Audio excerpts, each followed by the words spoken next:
السلام عليكم ورحمة الله وبركاته. ازيكم؟ اخباركم ايه؟ معاكم فاطمة بوحاتي، والنهاردة ان شاء الله هنعمل مع بعض كحك العيد. كحك العيد من الحاجات الجميلة اللي بنحب نعملها في العيد وغير العيد كمان. ان شاء الله هنعمله مع بعض النهاردة بطريقة سهلة خالص ونتيجة تحفة، طعمه كده حاجة واو. ان شاء الله تجربوها وتعجبكم. شايفين شكله عامل ازاي؟ مفرغ كده مش مكتوم، وطعمه جميل جدا. يلا نشوف مقاديرنا ونشوف هنعمل ايه. عندي كيلو دقيق، 2.5 كوب سمنة بالكوباية اللي بتشربي فيها المية عادي او بالكوب المعياري، 3 معالق كبار سمسم محمص، 3 معالق كبار لبن بودرة بيدي طعم حلو قوي لو متوفر، وعندي معلقة كبيرة خميرة، معلقة كبيرة سكر، معلقة كبيرة بيكنج باودر، نص معلقة صغيرة أو رشة ملح، وعندي كمان معلقة صغيرة من ريحة الكحك البودر، ربع كوباية مية أعمل فيها تيست الخميرة زي ما احنا متعودين. هحط الخميرة والسكر في ربع كوباية مية وأقلبهم واسيبهم على جنب، وعندي نص كوباية لبن أو مية براحتك اللي انت حباه. هجيب الدقيق واحط عليه بقى كل الحاجات الجافة زي اللبن البودرة والسمسم المتحمص والبيكنج باودر ورشة الملح وريحة الكحك. هنقلب كله مع بعضه كويس كده، المواد الجافة كلها مع بعض. خدتي بالك ان السمسم محمص لاننا هنعمل على البارد. هنا زي ما اتفقنا 2.5 كوب سمنة، زي ما اتفقنا يا بالكوب المعياري يا بكوباية المية اللي بتشربي بيها، يا اما لو بالجرامات يبقى 650 جرام سمنة سايحة وبدرجة حرارة المطبخ. حطينا السمنة، وطبعا هنبتدي نبس السمنة زي ما احنا عارفين بالشكل ده لغاية ما شرب الدقيق كله بالسمنة. دي خطوة مهمة عشان طبعا الكحك يطلع معاكي ناعم وطعمه حلو.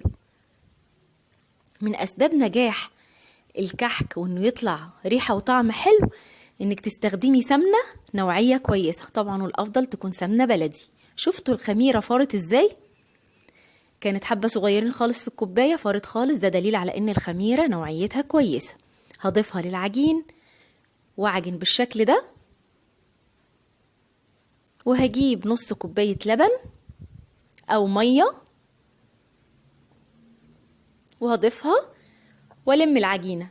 مش لازم تضيفي سوائل كتير لان السوائل الكتير بتنشف الكحك. ناس تقول انا حطيت سمنة كتير وطلع في الاخر نشف علشان انتي زودتي السوائل. نص كوباية لبن كفاية، مش لازم العجينة تتلم خالص. انت شايفاها عاملة ازاي؟ مفرولة ومش ملمومة، بس لما بدعكها في بعضها بتتشكل وتبقى كويسة. خلاص خلصنا. هغطيه واحطه في مكان دافي علشان يخمر، اسيبه ساعة يخمر بالشكل ده. هنا خمر تمام. طبعا دعكت عجوة بسمنة، معلقة سمنة او زبدة وشوية سمسم، وكمان ملبن دعكته بسمنة، معلقة سمنة، وحطيت فيه عين جمل او اي مكسرات انت بتحبيها او من غير مفيش مشكلة. وعملتهم، عملت ده كور وعملت ده طويل على حسب عشان اميز الاشكال من بعضها. هنا هبتدي احشي. شايفين انا عملت الملبن كور صغيرة عشان ادخلها في الكحكاية ما تلزقش ايديا وتبقى سهلة عليا في الشغل واخلص بسرعة بالشكل ده. عايزة اقولك بالظبط ساعتين كان الكحك اتعمل واستوى. هنا خلصنا اللي بالملبن. ممكن تعملي بالبصامة، خدي بالك ان احنا رافعينه لفوق شوية، مش مبططاه، لا مخليه الكحكاية عالية لفوق، قبة كده لفوق عشان يبقى شكلها حلو لما تستوي، ما تبلطش وتبقى مفرودة. بوريكي هنا انه ممكن يتنقش عادي، العجينة ما بتطلعش في المنقاش ولا حاجة، زي الفل. بس انا ما بحبش انقش الكحك، انا بحب اعمله كده سادة عشان يبقى شكل بتاع المحلات. هنا ده اللي بالعجوة. شايفة طالما مجهزة العجوة معاكي بتسهل عليكي خالص وايديكي ما بتبقاش ملزقة بالشكل ده، تاخدي وتحطي وتقفلي على طول. انا هنا بعمل اللي بالعجوة طويل علشان ايه؟ ابقى عارفة ان كل حاجة ليها شكل غير التاني في الاكل، ابقى عارفة ده بايه وده بايه بالشكل ده. شايفين؟ برضه هوريكي هنا ان العجينة حلوة جدا، ما بتطلعش في المنقاش.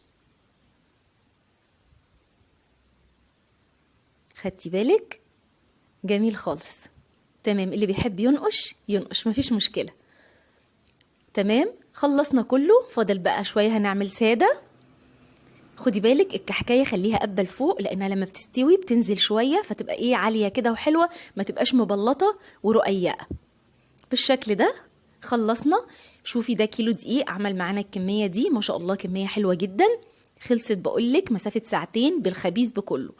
الفرن بتاعك شغال على 180، حط على الشبكة اللي في النص لغاية ما يبقى معاكي بالشكل ده متحمر من تحت ومن فوق كده.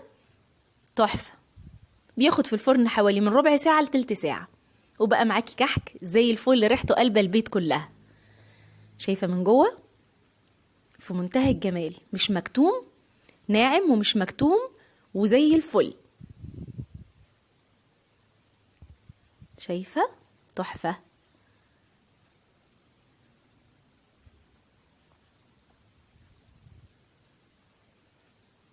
ريحته وطعمه جميل جدا، طبعا احلى كتير ما تشتري من بره.